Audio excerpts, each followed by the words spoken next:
Hello, everyone. I'm so excited to welcome you to SRNT's first virtual annual meeting. My name is Suchitra Krishnan-Sarin, and I'm the current president of SRNT through the end of this meeting, after which this job will move into the very able hands of Megan Piper. As many of you have heard me say before, this was a very tough year for SRNT, but we are still here and we have had many successes. Many of these have been highlighted in the annual report. If you've not had a chance to read this report, I would encourage you to do so. It can be found on the SRNT website. I want to say a huge thank you to all of you, our members and other attendees, for your commitment to SRNT. Without your support and participation, we would not be able to say that we are still here. I also want to thank all the members of the board, and Reese group and everyone else for helping us make it through this year, but also for this amazing virtual platform that you all are about to experience. This platform has allowed us tremendous reach to disseminate science on nicotine and tobacco, which is SRNT's main mission. I also want to sincerely thank our program committee members, Erin, McClure, Jamie Brown, Jennifer Pearson, and Christy Fowler for creating this amazing agenda for this virtual conference. I hope you enjoy all the science and all the virtual activities that can be found on this platform. And I also hope you'll take some time to visit our virtual exhibit hall and say hello to our friends from Vestat, who's our bronze level corporate sponsor, and our virtual exhibitors, including CDC, FDA Center for Tobacco Products, National Cancer Institute, and Oxford University Press. I'd like to thank Vestat and all the exhibitors for their support of the 2021 annual meeting. So welcome. Have a good time, and I would now like to introduce our program chair and co-moderator of this symposium, Erin McClure. Dr. Erin McClure is a behavioral psychologist and an associate professor in the Department of Psychiatry and Behavioral Sciences at the Medical University of South Carolina. Her research interests focus broadly on improving strategies to treat cigarette smoking and study the complex process of relapse while integrating technology to improve research and treatment efforts. Dr. McClure currently has extensive research funding from NIH to study cannabis and tobacco co-use and its impact on cessation outcomes. And she also serves as an associate editor for the Journal of Addictive Behaviors. Erin? Thank you so much for that introduction. Well, welcome everyone to SRNT 2021. My name is Erin McClure. I'm the program chair for this year's meeting, and I'm honored to be here and excited to kick off the 2021 meeting. First and foremost, I want to thank the program co-chairs, Jamie Brown, Jennifer Pearson, and Christy Fowler. I want to thank SRNT staff, namely Brooke Miller and Bill Stoeffler, SRNT's executive director, Bruce Wheeler, and the many, many AV and tech support staff that have brought this virtual platform to life. Simply put, this meeting would not have happened without their work and dedication. And of course, a huge thank you to our SRNT president, Dr. Krishnan-Sarin, for her leadership during a very challenging year. We're all thrilled that SRNT is officially underway. We've worked hard to create the most meaningful conference experience for you, even though it has to be virtual. We've put together an excellent program with no shortage of late-breaking, cutting-edge scientific content. We're sad that we can't be together in Baltimore, but there are some benefits to a virtual meeting. Importantly, because we're virtual, those who might not have otherwise been able to attend can be here with us.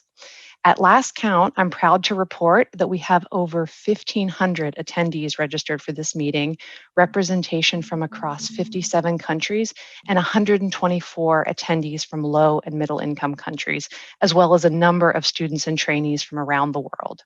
So to everyone, whether you're a first-time attendee or you're a seasoned regular or somewhere in the middle, we want to warmly welcome you to SRNT, and we're glad that you're here.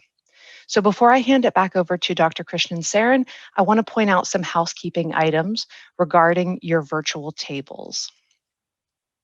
So when you entered the Presidential Symposium today, you were placed into tables with other attendees. If you've not already done so, you have the option to grant the website access to your camera and microphone. And if you do not want to, you'll have the opportunity to watch the presidential address in addition to interacting with your table mates. If you do not wish to participate, you can turn off your camera and you can turn off your microphone during the presentations. Next slide, please.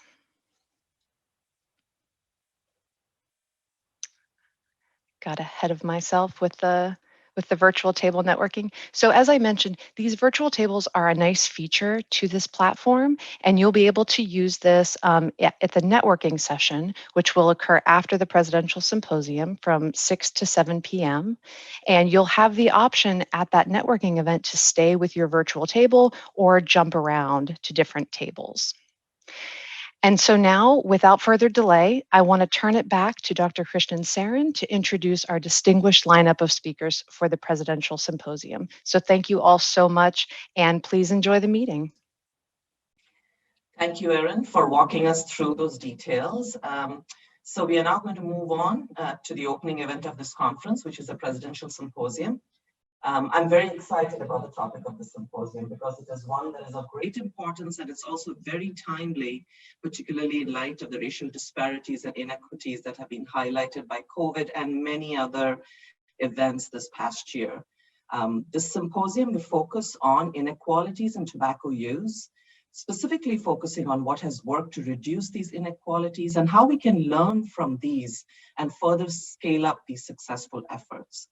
We have 4 amazing speakers, and then we will, at the end, we will have all of them speak, and then we will have a discussion session at the end.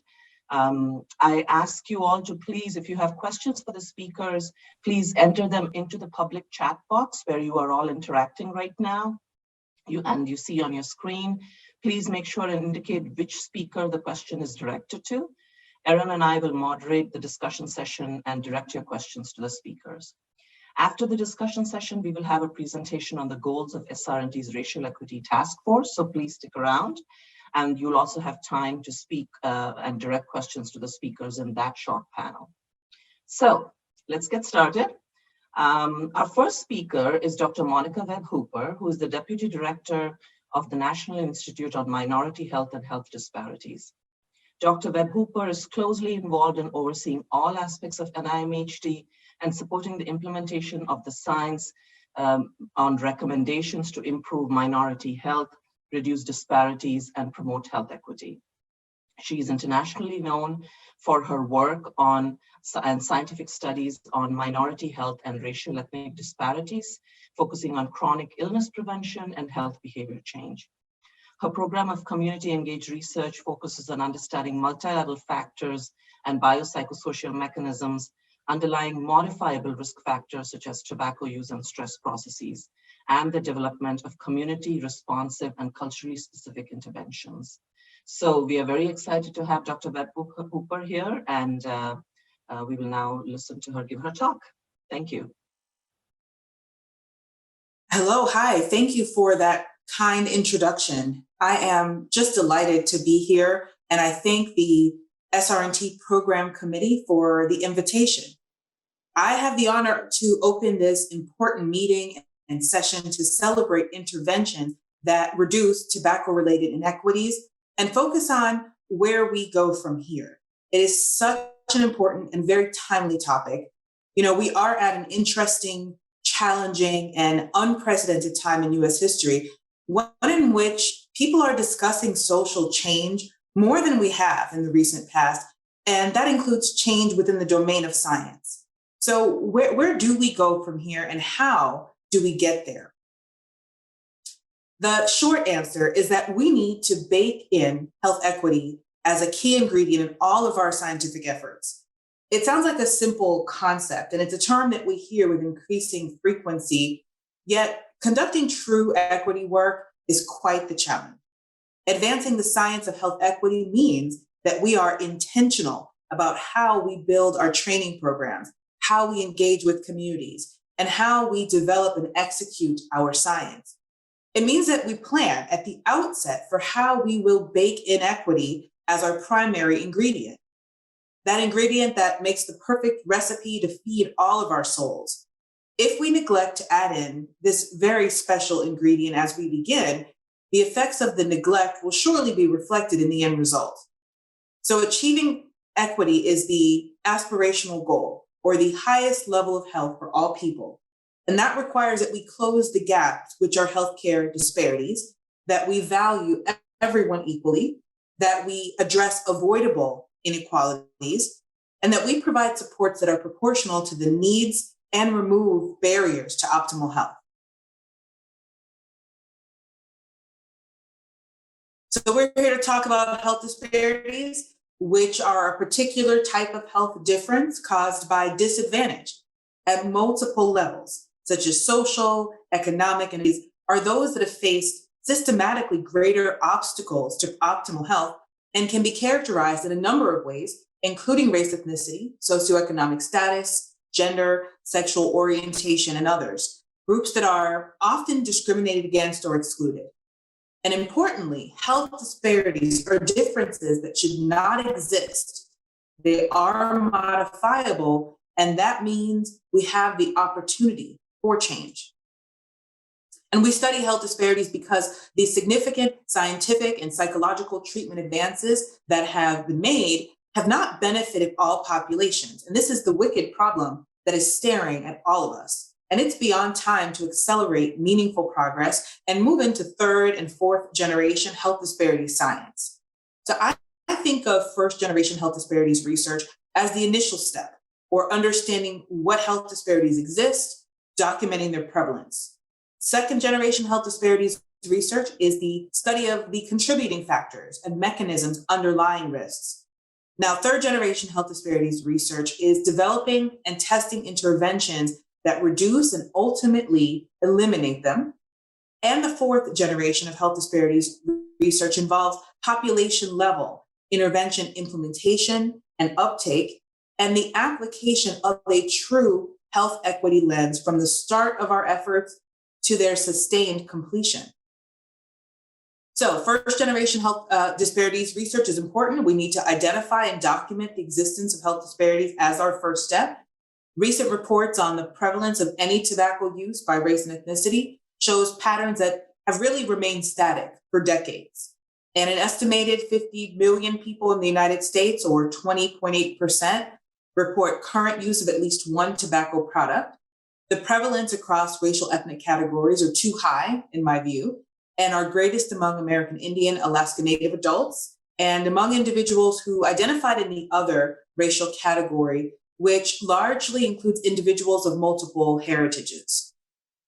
And one of the issues that the racial ethnic categories often mask are differences that exist, but they're hidden, and we can identify them when the data are disaggregated. So when we look at smoking trends among Latino or Hispanic subgroups separately, we see that the prevalence for cigarette use, in particular here, varies from 8.6% to 16.1% among individuals who report various nationalities. And some of this could be based on geographic location, length of time in the United States, and other factors. And it's not shown here, but we see similar variation when we disaggregate data among Asian Americans by nationality who have different tobacco smoking patterns and overall health profiles when examined separately. Also not showing, we're seeing static patterns again, are the percentages of any tobacco product use by adults of varying educational levels. So the inverse relationships between years of education and current smoking remains, such that there's a concentration among individuals with fewer years and remains strikingly high among persons who have earned a GED as their highest educational level. The same inverse association has been observed when we look by annual household income. Lower levels of income are related to a greater prevalence of current use of any tobacco product. Also, well documented and unchanged over the years are differences in any tobacco product use by sexual orientation, such that the prevalence is substantially greater among individuals who identify as lesbian, gay, or bisexual. We also return to the issue of insufficient data disaggregation here. And this is important because the percentages are different for persons who identify as lesbian, gay, or bisexual. These are distinct populations with distinct concerns, and experiences. And I became interested in studying tobacco smoking when I learned about its wide-ranging association with all-cause mortality and with chronic illnesses, particularly those with the disproportionate burden among racial ethnic minority groups. And to paraphrase a great collaborator of mine and a pioneer in tobacco control, Dr. Robert Robinson, if you have a meeting around the health of your underserved community and tobacco is not on the agenda, you will have failed. So beyond documentation, among my goals is to advance the science, to develop and test and disseminate interventions across determinants of smoking maintenance, increase access, promote cessation, and make sure that interventions are scalable at the population level. So these are the interventions that have potential to reduce disparities and hopefully eliminate them. And these interventions, in my view, are among the most notable gaps in minority health and health disparity science. And we know that prevention is indeed worth an ounce of cure. And so addressing youth tobacco smoking and other products use is also an important area in which many gaps exist. My work is focused on interventions for adult cessation to prevent the onset of chronic illnesses. And I focus largely on lower income racial ethnic minorities in the United States to address disparities in smoking cessation. And the most persistent disparity is that African American males and females are less likely to achieve smoking cessation compared to their white male and female counterparts. This is a consistent finding across both epidemiologic surveys and clinical trials, and this remains a critical area to address. And I must emphasize that the difficulty quitting smoking among African Americans is not due to individual failures.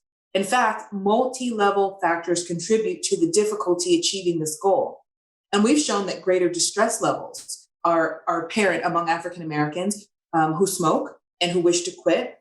And one example is the stress associated with racial discrimination, which is positively related to smoking status. In addition, access to evidence-based interventions is limited. And when treatment is offered, its responsivity to community needs is questionable.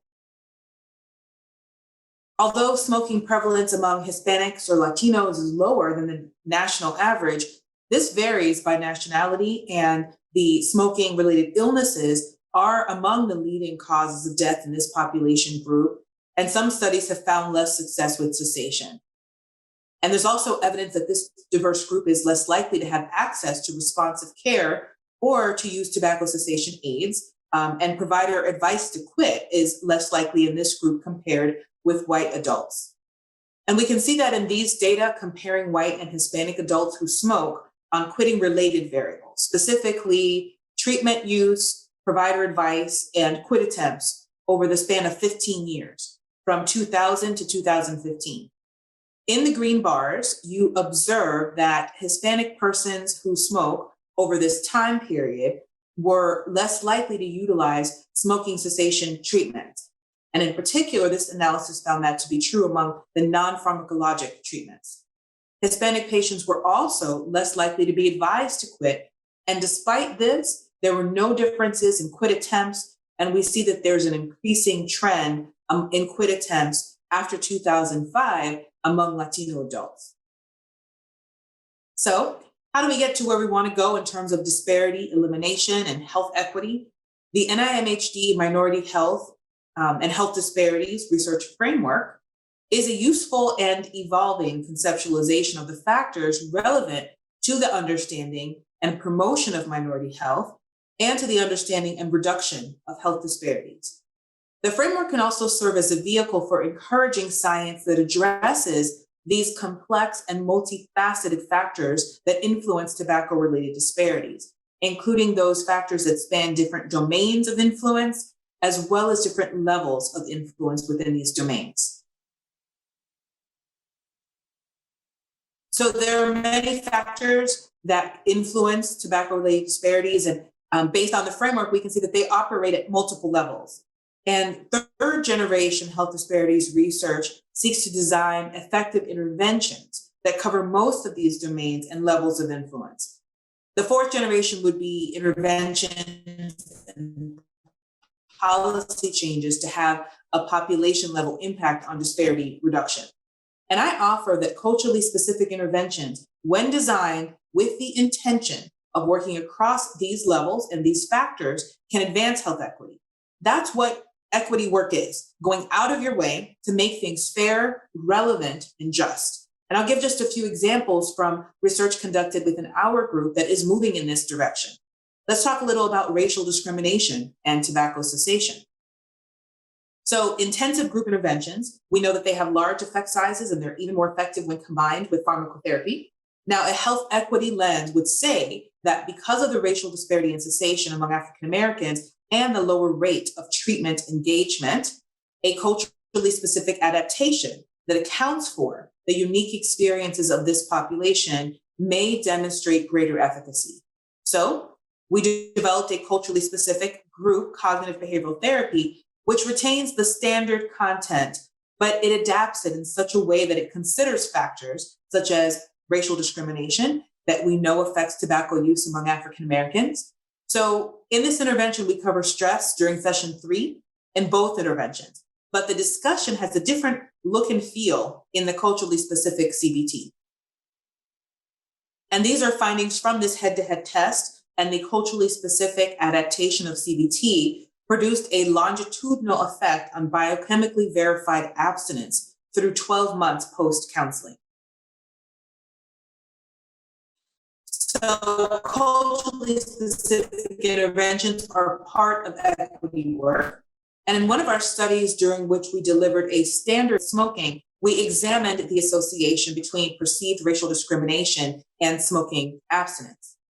And controlling for intervention condition and stratifying the sample by race and ethnicity, this shows associations between perceived racial ethnic discrimination as a predictor of 7-day point prevalence abstinence at 6 months and at 12 months post-CBT.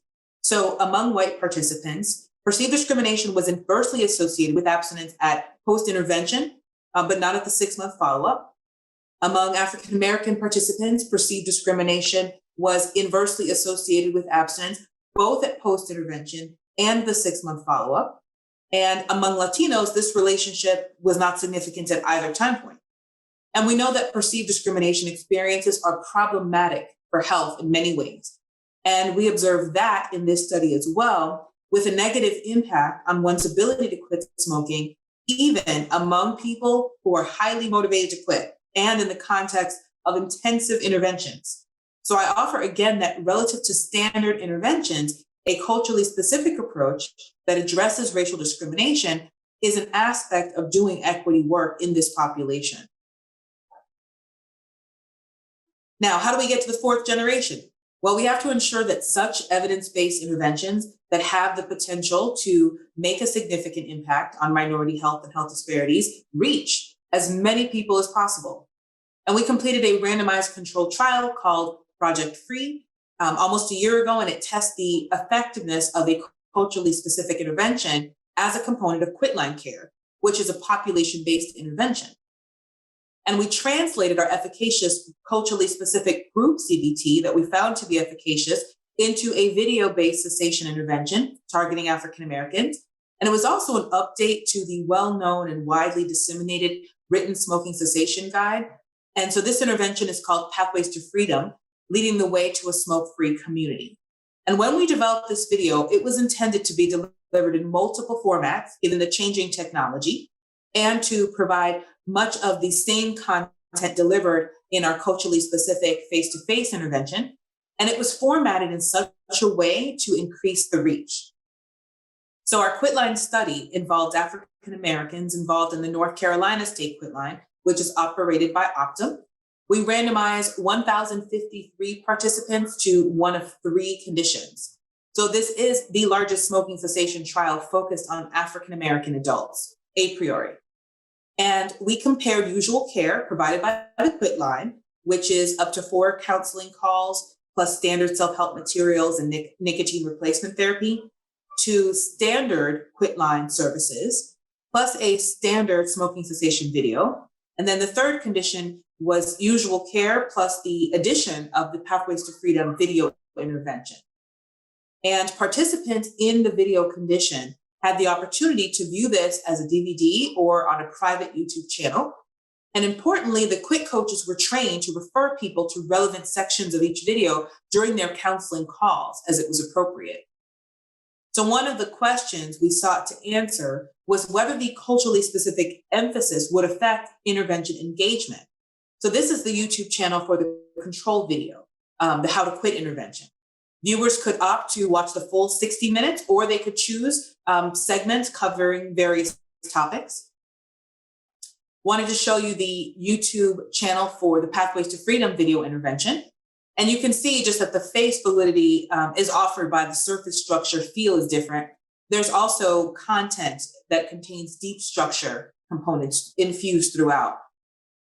And what we observed was that the Pathways to Freedom video intervention generated a 76% increase in website engagement relative to How to Quit. And this pattern was observed for each of the video segments as well, which bolsters confidence that this effect is real. And this figure is the initial bivariate analysis of abstinence by condition. And it shows a self-reported abstinence among people who completed the follow-up assessment. And as you can see, Pathways to Freedom led to significantly greater abstinence at the 6-month time point compared to the other two groups for both 7-day and 30-day abstinence. The difference at 3 months across conditions was not significant, but the long-term effect, our primary outcome, is. So I'll offer now just a few overarching conclusions. We need to spend more time and more effort to focus on interventions that can actually reduce and eliminate health disparities. Documentation is an important first step, but we must continue moving forward. Many people would say or endorse the importance of culturally specific messages or interventions, yet there is surprisingly little confirmatory evidence for this because it is often difficult to show incremental effects over and above standard evidence-based approaches. And our work has contributed more for this in the past decade in the realm of tobacco, and I think it can be applied to other behaviors. It also shows that we can translate effective face-to-face interventions that are intensive into population-based approaches. So moving on to the 4th generation, I'm pleased to report that this Pathways to Freedom intervention is nationally disseminated by the National African American Tobacco Prevention Network, now called the Center for Black Health and Equity. And it's used also in trainings and for individual use. I'm also very excited that shortly this intervention will be distributed through 19 state quit lines operated by National Jewish Health. And that's been one of the goals of this work for the past decade. So my overall take-home message, we need to bake in equity from the start. And that's really important to facilitate the best possible outcomes for all. I want to acknowledge my collaborators on these projects for their efforts, and of course, must acknowledge first and foremost our research participants. And I thank you all very much for your attention. Thank you, Dr. Hooper. That was a fantastic talk. Please, if you have any questions for Dr. Hooper, please post them onto the public chat so we can discuss them during our discussion session. Let's keep moving on. Our next speaker is Dr. Valerie Yerger. Dr. Yerger is a professor of health policy, social behavioral science at University of California, San Francisco. She has extensive experience and is very committed to research and policies related to tobacco control, and has worked on specifically understanding factors that contribute to tobacco use among racial ethnic groups, including African Americans.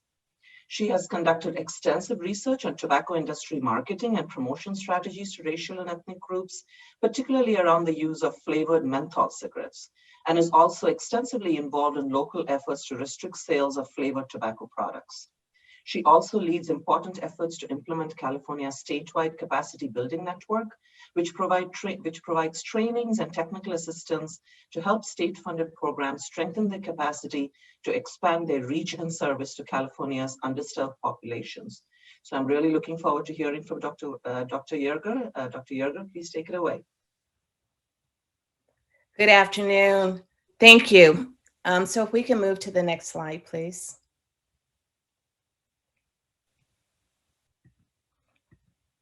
I have no actual or potential conflict of interest in relation to this presentation. Next slide, please. I'm here to talk to you about why engaging disadvantaged groups in tobacco control must go beyond tobacco control. I'm a co-founder of the African American Tobacco Control Leadership Council, and I'm also the project director for the Loop, a statewide service provider for the California Tobacco Control Program. We are housed at UC San Francisco. I'm sure we are all here can appreciate that there are social, health, economic, environmental, and educational inequities disproportionately affecting a number of population subgroups. Additionally, within population subgroups, there are varying degrees of challenges based on the community in which they live. Next slide. The California Tobacco Control Program has set the goal to end the commercial tobacco epidemic throughout the state by 2035. For those of us working in California, we understand if we don't work now to engage our state's underserved communities, they could be left behind. We also acknowledge the sovereign rights of American Indian tribes in the state of California and are committed to working with tribes and tribal entities to ensure they are a part of this vital planning process. Next slide. In California, our disadvantaged groups are our priority populations. These are the groups that have the higher smoking rates that have historically been targeted by the tobacco industry. Next slide. Many of us don't identify as being part of just one population group. Instead, we may straddle many groups. And creating strategies to address how to engage with particular population groups or communities, we must consider possible intersectionalities. Next slide. Members of California's priority populations tend to be disadvantaged by a number of inequities that adversely affect them, leading to a constant burden of chronic stress. Stressors come in the form of racism and other types of discrimination, persistent poverty, inadequate housing, lack of access to quality health care, few educational opportunities, scanty, if even available, access to the internet or technology, and disproportionate exposure to environmental toxins and other industrial influences. These social injustices undermine one's health and the well-being of one's community. Racism is a public health issue and it must be addressed if we are to have an impact on the tobacco epidemic. Smoking is a coping mechanism many individuals use to deal with their perceived and actual stressors. Next slide. Cessation and quitting assistance must be accessible and appropriately tailored to the needs of disadvantaged groups. Services must be both culturally and community competent, taking into account environmental obstacles that may interfere with one getting services. For example, are services provided in a trusted location with trusted providers? I have already mentioned the need to address stress and the root causes of tobacco use. We need to expand our thinking about what cessation needs to look like and how to deliver it. Next slide. Bottom line, we must deal with this elephant in the room. Click, please. In addition to racism, people of color, for example, may also be on the receiving end of homophobic, sexist, and discriminatory practices, while at the same time confined by the institutional and structural inequities that make daily living challenging. Next slide, please. So how do we tackle this elephant? Well, we do so one piece at a time. Next slide, please. And how do we do that? Ideally, we identify and build relationships with non-traditional partners who are working in other domains. Community-based organizations, advocates, volunteers, anyone who has any sort of expertise or interest in one or more of these domains. We need to look beyond tobacco control as we identify and collaborate with non-traditional partners. In a few moments, I will present an example to make the point that it may take time, effort, and resources to engage with community-based groups and larger national organizations. Next slide, please. These organizations may not be focused on tobacco control, but they are already in the community, providing services to and building relationships with the very communities and population groups that are disproportionately burdened by tobacco. Next slide. It is becoming more common to see organizations addressing another domain sitting at the table with tobacco control advocates, exchanging expertise in a variety of ways. Next slide, please. Partnerships can be developed wherever and whenever there are opportunities. The key is to be strategic in how tobacco control is introduced, as other inequities and injustices are likely to be a priority for organizations that may not necessarily have the capacity, resources, or bandwidth to do more than what they're already doing. Next slide, please. When the opportunities come, support leadership development in tobacco control. Increase the number of messengers. Next slide, please. And provide them with information. During my talk tomorrow for the policy plenary, I will go into a bit more detail about the work that went into helping San Francisco get its menthol flavor ban. One of the activities we did was to host spoken word contests. We widely promoted the events, gave each applicant a written historical review of menthol marketing, let them just create on their own, and provided awards to the top 3 performers. We had incredible performances, which, by the way, were judged by community leaders and national tobacco control leaders. Next slide, please. They brought their own experiences, their pain, even their victories of having quit. As a result, their stories went further into the communities, as did the information about San Francisco's effort to ban the sale of flavored tobacco products. Next slide, please. Several performers have remained active, such as participating in press conferences, community events, educational forums hosted by various tobacco control projects up and down the state of California. This spoken word artist, Tasha Turner, also known as 6 Foota, the poet, appears in a menthol media campaign video promoted on behalf of the California Tobacco Control Program. Next slide, please. It took years of hard work to get the NAACP to pass its resolution calling on its branches to support local and state efforts to ban the sale of menthol cigarettes and other flavored tobacco products.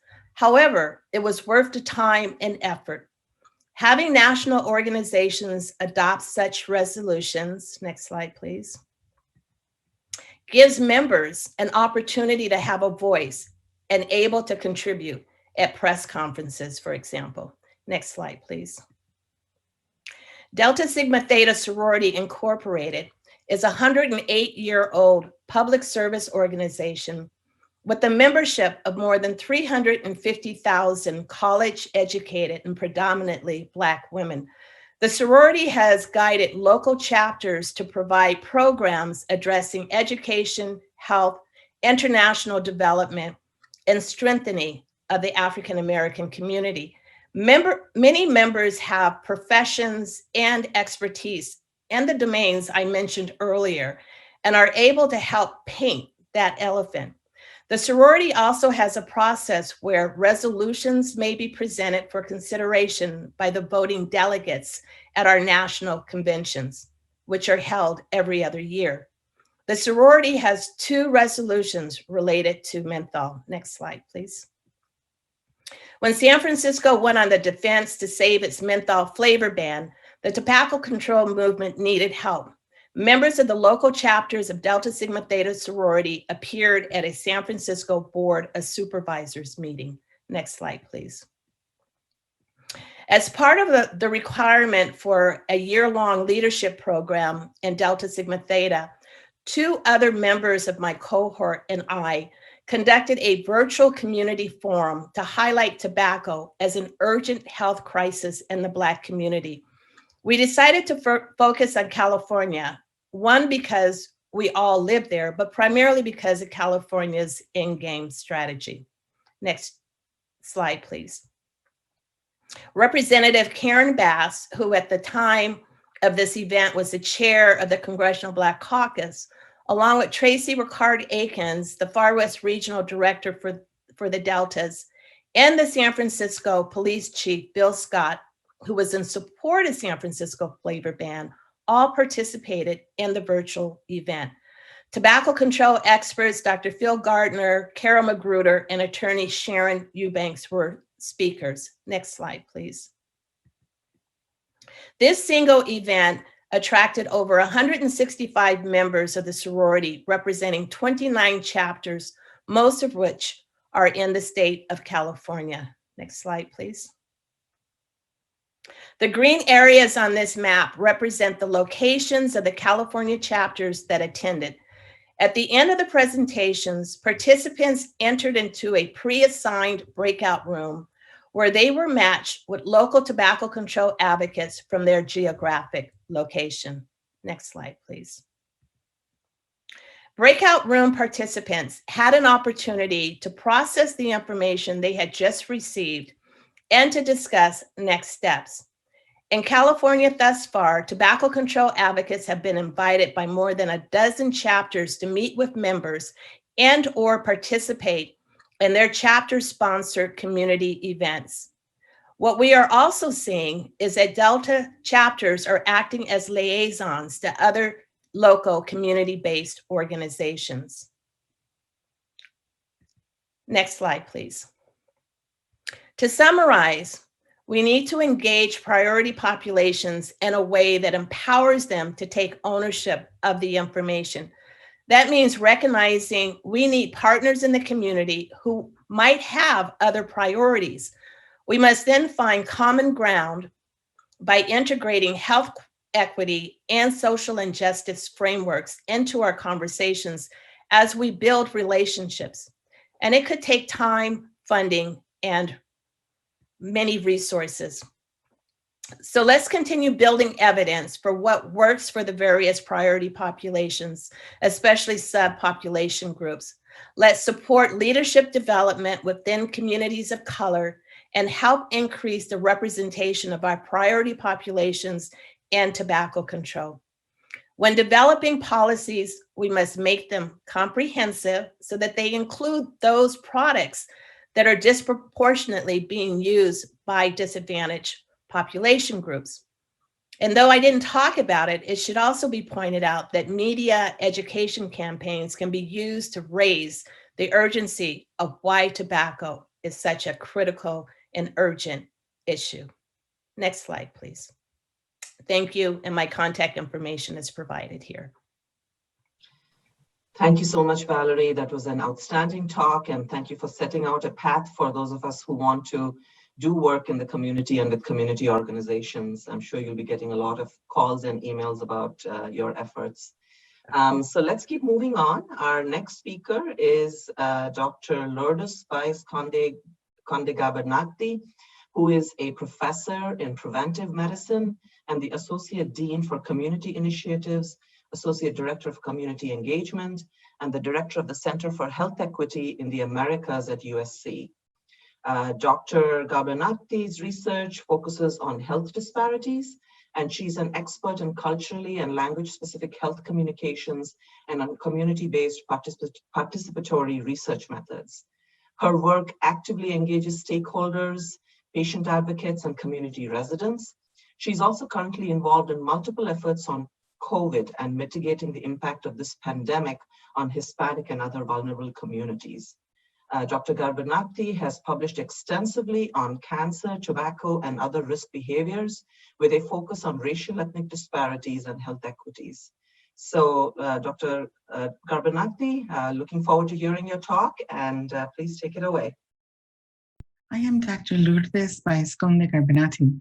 I'm a professor in preventive medicine at the Keck School of Medicine of USC, and also a member of the USC Tobacco Center for Regulatory Sciences.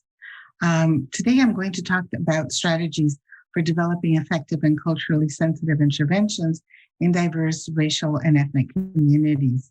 I would like to acknowledge my co-authors, as well as several folks that I work with who through the years have been very instrumental in shaping a lot of the work that I present today, and who I consulted with as well in order to develop this presentation. I have no conflicts of interest to disclose, and this presentation in particular will focus a little bit on some epidemiologic race and ethnicity data, on drivers of smoking, on effective strategies and model programs, and then some thoughts bringing it all together. So I'll start by talking about the cigarette use by race and ethnicity in the United States. And as you could see, American Indians and Alaska Natives have the highest rate in terms of tobacco use. But you also see that African Americans and non-Hispanic whites, the gaps that used to exist between them have begun to narrow. And so you see that there's much more closeness in terms of those rates, especially among adult smokers. In terms of e-cigarette use, about 4.5% of the US adults are current cigarette users in 2019, with the highest rates among non-Hispanic whites, but followed closely there as well by 3.4 by African Americans. And what we see actually is in Hispanics, especially among young Hispanics, that the rates continue to be high. If we look at product use among high school students, what we find is that e-cigarettes, as many of you know, are quite prevalent. And but they're also not just smoking e-cigarettes, but also cigars, cigarettes, and hookah, which in some communities have become very popular products. So what have been some of the drivers of smoking? Certainly the targeted marketing and advertising in racial and ethnic communities has been really primary. As you could see through these images, some of these are incredibly appealing and appeal not only to women, but I think that center one on Virginia Slims also appeals to men. One thing that I'd like to mention is the issue of intersectionality in tobacco use. It is really hard to think about this in terms of just monolithically, as though individuals were not embedded in this sort of like intersection in which they live their lives, of which many, not only is it primary to be from a certain culture, certain race, or a certain ethnicity, but also by sex and gender and socioeconomic status, and how that impacts tobacco use. So for example, LGBT Hispanic youth are 2 times more likely to smoke cigarettes, and LGBT Hispanic youth are 60% more likely to smoke hookah than heterosexual Hispanics. Also, we see that although African American youth smoke less when they're younger, adult African Americans smoke almost equal to non-Hispanic whites. However, African Americans die at a higher rate from lung cancer and other tobacco-related diseases than their non-Hispanic white peers. And part of that has to do because of lack of adequate access to care, as well as a variety of other factors that intersect with ethnicity to create a worsened profile, especially when in the use of tobacco. One other thing that we have seen with advertising to these communities is this imagery of the macho. And you see that, in Come to Where the Flavor Is still with our Marlboro type of advertising that we see in our communities, and also Camel, Where a Man Belongs. What's interesting is how that imagery has also permeated into e-cigarette use. So even though this is a message more about quitting and from tobacco, smoke to vapor, you could still see, the macho imagery in there. So one other driver of smoking in so many of our communities has been menthol. Menthol has been the product of choice in many racial and ethnic communities, with the majority of African Americans, 70%, who are cigarette smokers use menthol. we see that about 46% of Hispanic Latinos, current adult smokers, also smoke menthol cigarettes. 50% of LGBT, compared to 28% of straight smokers, and 18% of non-Hispanic white cigarette smokers smoke menthol. So you could see the incredible difference in terms of the appeal of menthol in the African American and Hispanic and LGBT communities in particular, compared to other groups. Another thing that has been a real major driver of use of tobacco has been flavored tobacco products. So about 80% of US 12 to 17-year-old tobacco users reported that they used flavored tobacco in the past. And a majority of youth reported that they would no longer use e-cigarettes if flavors were not available in current studies. And so we see the impact that flavors has also had on these different communities. So now I'm going to shift a little bit and talk about effective culturally specific program strategies that have been used in some of these communities to reduce tobacco disparities, and some of the things that have worked better than other types of strategies. So for Hispanic, for example, the Hispanic Latino population has had a long history with tobacco as well. There's, sort of playing into the story of inequity in these communities where there's been a major impact of social determinants of health and how those permeate whatever type of tobacco or the use of tobacco at all in these communities. And so one of the things that you see is that there's been quite an appeal because of price promotions. And so Latinos are very price sensitive. And then in that sense, they are more sensitive towards, sort of deals that they have access to that are promoted in their communities through stores, through the retail environment especially. Also, there's been quite a bit of funding into the Latino communities from the industry via schools and women's issues to target these different populations. Also, local businesses, because there also this need for funds, have been taking money often from the tobacco industry, as the industry has been funding causes that Latinos really care about. So what have been some of the strategies that have worked for Latinos? Certainly the use of Latino cultural values, values such as familismo, which is the value of the family in a multi-generational extended family as well, the value of respeto, simpatía. These kinds of messaging have been very appealing towards Latinos. Some of the channels used have been social media, fotonovelas.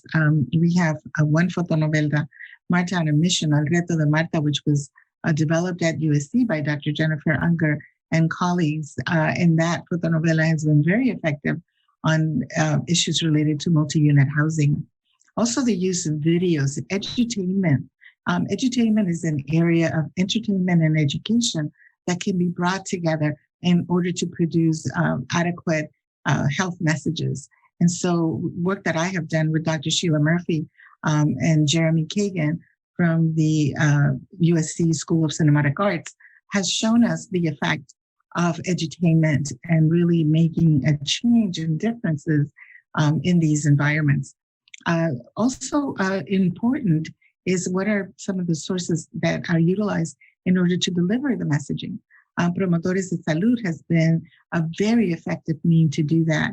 And so when we do cultural tailoring for the Latino community, there are several things to keep in mind. That's language, readability, numeracy level, that we don't have just a monolithic Spanish-speaking audience either, but really bilingual audiences as well, because we need to account for acculturation, generational status, and heterogeneity of the population. Also, some of the smokers' characteristics, some of them, they don't feel they're addicted. And so in that sense, if you have a pretty pure addiction messaging to the community, it may not be as appealing, in among those who do not feel that they're addicted to cigarettes. Some sample community prevention programs that we have developed include Dinero Sabio, which works with the Hispanic Chambers of Commerce and the business community in order to be wise about accepting or not funding from the tobacco industry. Regale Salud is another work that we did along with the California Smokers Helpline, which is called Give the Gift of Health. And pretty much it was very effective in multi-unit housing messaging because people wanted to give that as a gift to their families and quit for their families. I've talked about edutainment. The other project I want to mention is our T-Course project on tobacco retailers. Because of the price sensitivity of some communities, especially the Latino community, the point of purchase has become really vital in terms of the sale of and promotion of tobacco types of products. And so that has been an important place for us to understand and conduct research in order to really understand what is the compliance with the local as well as FDA types of regulation. And I want to mention also, we have been conducting some studies more recently under the guidance of NPI of Dr. Steve Sussman with vape shops. And so through our tobacco T-Course project, we've been able to go into different ethnic communities as well and deal with these issues, especially because remember, as I mentioned, Latino youth in particular, especially young adults, have much higher use of e-cigarettes than some other communities. So in terms of African Americans, some of the strategies that work for African Americans are those in which we really acknowledge the history and the cultural heritage of African Americans. Really, the integration of the history into educational programs and educational materials has been really important for this community. Also, engaging the family, civil rights organizations, leadership in that community, the business community like barbershops, beauty salons, faith-based community. And that now, with the social media, really promoting more, through influencers, which, has been an important source in the media, in social media, to access and to provide information to African Americans. Some African American focused prevention and cessation interventions include, the Break the Chain campaign from the FDA. I want to mention Not in Mama's Kitchen, which Brenda Belcaffey here in California developed, which I thought was great. And that was pretty much, getting people to quit and banning smoking inside the home. Also, the CDC has a series of tips from smokers, and these testimonials have been very effective, especially in the African American community, but they are available for many other communities as well.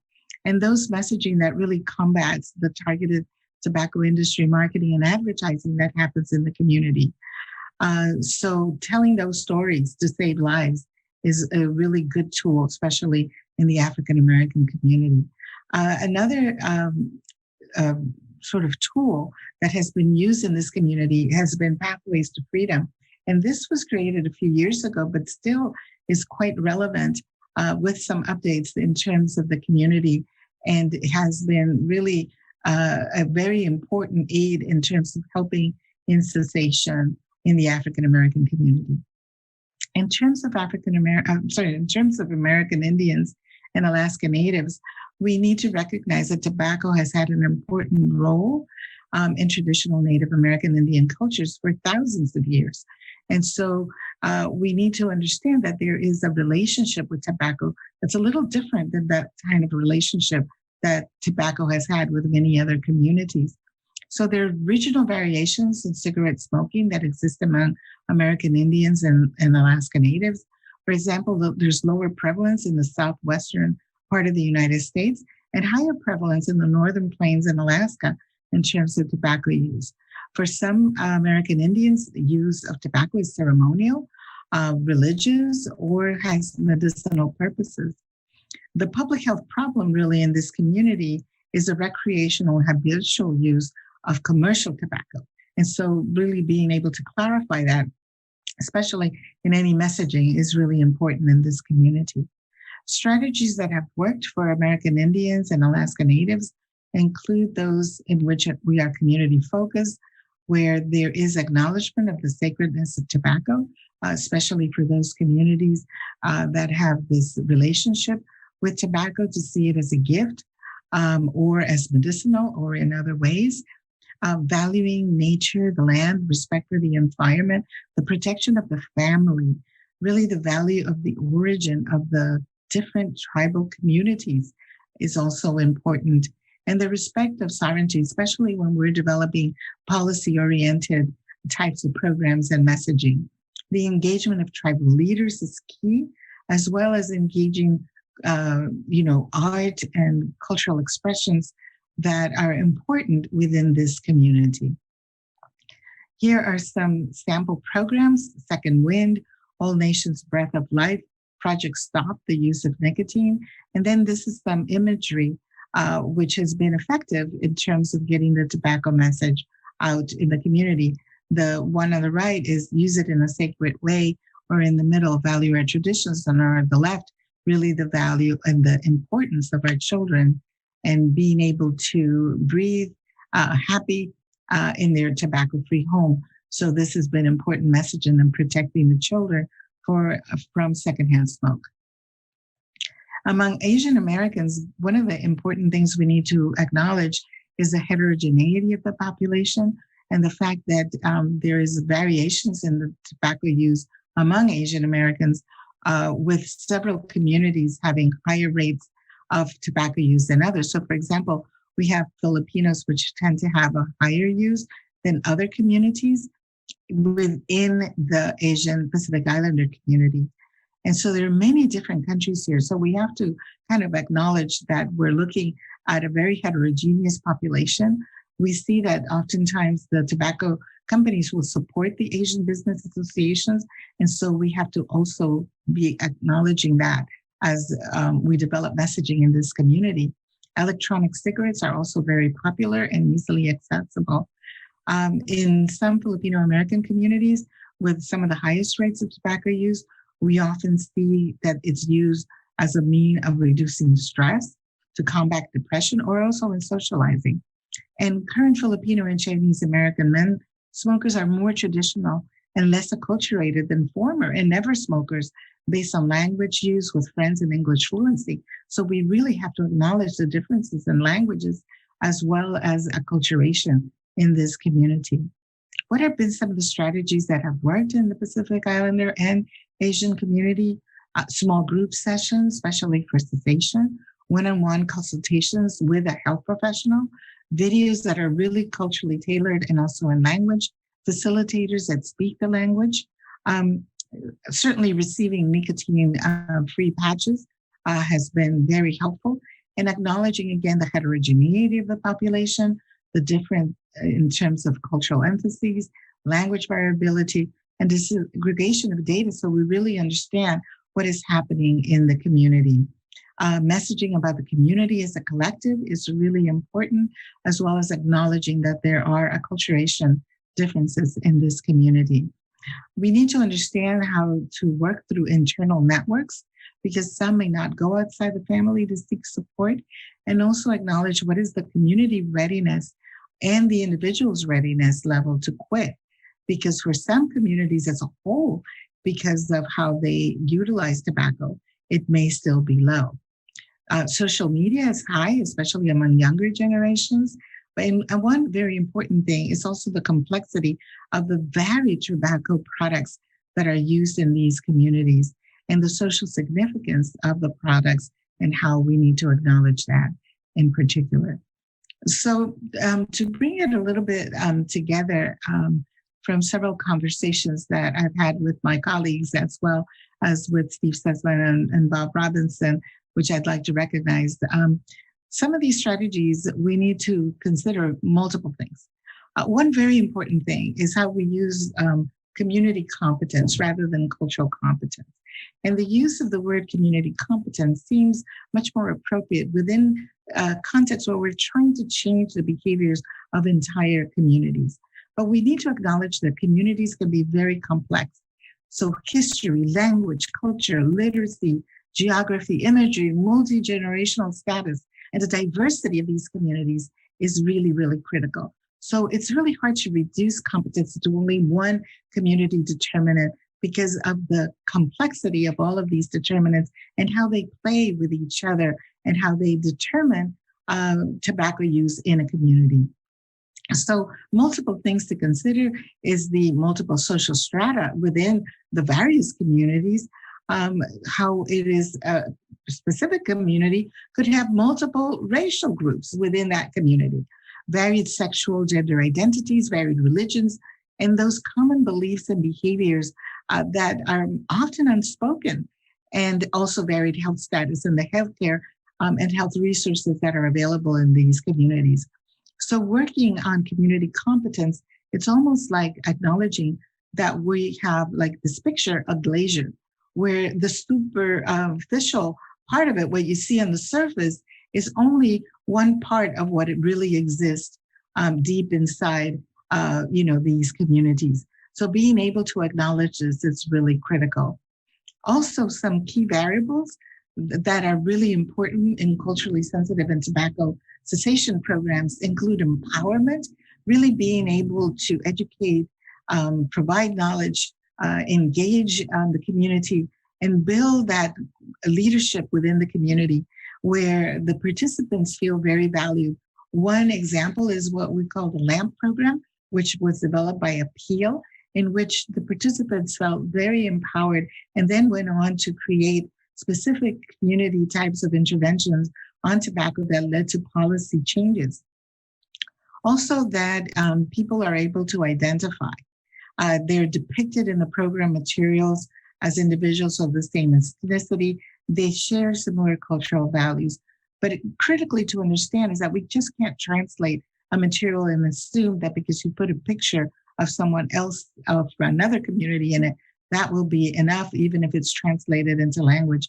Really understanding the role of culture and how those similar cultural values are utilized in the educational framework, program, or material is really important. Also, access issues. There's still a digital divide in many of our communities. Text messaging can be problematic for certain communities. I'll give you a recent example. Just last week, we had a really wide distribution of COVID vaccines through our Keck Medical School and our Keck Medicine Hospital. We distributed vaccines to about 500 individuals in the community. And one of the things that we found is that when we're trying to get them to receive their confirmation for their appointment by text, many in our community, especially the elderly, did not have the capacity to receive text, either because they buy their phone, what phones they have, maybe pay as you go, or because they do not understand exactly how to use the text messaging still in many of our communities, especially among the elderly, among which you still see some rates of smoking. Important to understand cultural program content, really understanding historical factors and dealing with racial discrimination issues. And these are not just what historically has been happening, but also the racial discrimination that many of our communities face today. And so in that sense, we need to understand that context and how tobacco is utilized within that context, which becomes very, very critically important. So as we communicate with our communities about tobacco use, important things that we need to consider is this cultural competence, type of information, really focusing more on community competence than on cultural competence itself, looking at the role that the industry has played in terms of marketing for our communities, and how that has really permeated all of our communities, price sensitivity in our communities, working with our retailers in the retail environment to ensure that the messaging is clear and that there are no violations in the community, and really using the strength and the value of the community, its history, and its culture to really deliver the messages that are most appropriate. So thank you, and open now for any questions. Thank you, Dr. Gabernati. That was a fantastic talk again. I have to say These are just some, I'm amazed at how great these talks are and the wonderful examples of community engagement that they're all presenting. So thank you for that. Moving on, our next speaker is Andrew Waugh, who is a lecturer and senior research fellow in the Department of Public Health, University of Otago, located in New Zealand. Mr. Waugh has extensive experience with conducting research with Maori communities, specifically in the areas of tobacco, health promotion and evaluation, and interventions designed to improve urban Maori well-being. He has published extensively on the use of various tobacco policies and interventions in these Indigenous Maori communities of New Zealand, and I'm so excited to hear what he has to share with us today. So, Andrew, please take it away. So, tēnā koutou katoa, ko te mea tuatahi, tēnei te mihi ki te mana whenua o Tutu Island. Ngā mihi nui ki ngā tumuaki o SRNT o Te Wai Muri, I noa nei, I mua, ki ngā tangata tuatahi o te ao, ka whawhai tonu mātou, I ngā mana, I ngā reo, I ngā rau rangatira mai, mahi ana kei roto I te kaupapa o te hauora o te tangata, tēnā koutou, tēnā koutou, tēnā koutou katoa.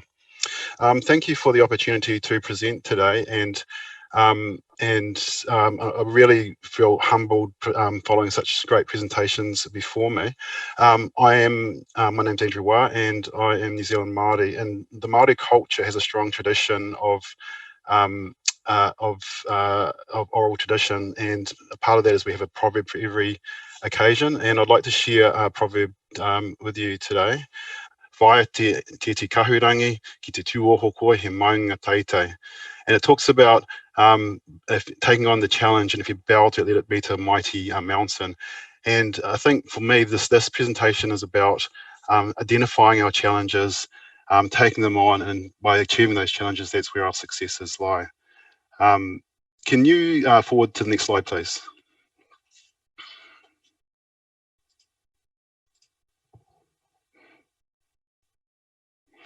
I've got no disclosures to declare and for conflicts of interest. Next slide, please. And just as an overview, so today I'll be talking about some of the successes that we've had and refer to some of the literature, provide some examples, and then I'd like to move on to how we might reimagine success from our experiences here in Aotearoa, New Zealand. And just as a note, so as part of my presentation today, I reviewed a number of pieces of literature, and in the brackets behind some of the points I'll be making, you'll see a number, and that refers to the references for the bits of paper, for the papers that I've referred to at the end of my presentation. Several of the pieces of literature that I looked at were literature reviews, and they noted that there were relatively few studies looking at success, areas of success in tobacco control for Indigenous peoples. Some of them did have design limitations, in particular around sample power and the ability to make comparisons both within and between samples. Most studies weren't Indigenous-led, and it was common not to have Indigenous engagement. And many of the examples that I will be presenting today are from Aotearoa, New Zealand. I think this presentation does follow well from Lourdes's presentation, in particular Claridina's work, because she gave a lot of information about what was happening, working really well in the United States and other places as well. But if you have any of your own experiences and work that you'd like to share, I'd encourage you to discuss and share these following our discussions today. First of all, I think when we're talking about success in terms of research, it's important to think about what we're trying to achieve. And what we're trying to achieve can be a matter of perspective, I think. And so I'll start off looking at success from the perspective of the Framework Convention on Tobacco Control, which many of you will be familiar with. So it talks about key outcomes related to reducing uptake, increasing cessation, and reducing secondhand smoke exposure, with a key cross-cutting theme around addressing smoking disparities. Part of this addressing smoking disparities, it mentions working with Indigenous peoples, particularly around engaging them in the design implementation of interventions, as well as their evaluation. Having robust information systems and monitoring is really important as well, because without these, it's very difficult to measure and report on whether we're making differences for key groups, in particular Indigenous peoples in this presentation. The Framework Convention also mentions a number of strategies that you'll all no doubt be aware about. These include social change campaigns, preventing access to tobacco amongst minors, commercial tobacco I should say, regulating the way that commercial tobacco is promoted through sponsorships and advertising and so forth, increasing cost, mainly around tobacco taxes, promoting and supporting quitting smoking, and creating smoke-free settings. So I'm just going to talk to those last 3 points. So just as a primer, here's some examples of cessation interventions that have been implemented in New Zealand over the years. So on the left, we have our national quit line, and that includes Māori and Pacific advisors who people calling the quit line can ask to get support from. In the middle, we have what's called the Aukati Kaipaipa, which was a tailored service for Māori smokers and their families. It was delivered through Māori health organisations. On the right is an example of where we've adapted mainstream campaigns for Māori audiences, and this example comes from the Australian Every Cigarette Stingy Damage campaign. On the bottom, we have a Māori designed and delivered campaign that encouraged people to call the quit line, as well as develop social support for smokers to quit, and that campaign was called It's About Whānau. So in terms of the smoking cessation evidence, there's a few papers that have been done in New Zealand that have explored this. One explored access rates, and it found that Māori had a high access rate compared to non-Māori. In terms of the Māori designed and delivered cessation services, a study of that found that it had double the latent quit rate. There have been some studies that have looked at various pharmacotherapies. In this case, a randomised control trial looked at the efficacy of using bupropion with Māori, and it found that with the treatment group, it had more than double the rate ratio or quit rate compared to placebo, and that the quit rates were similar for Māori compared to non-Māori.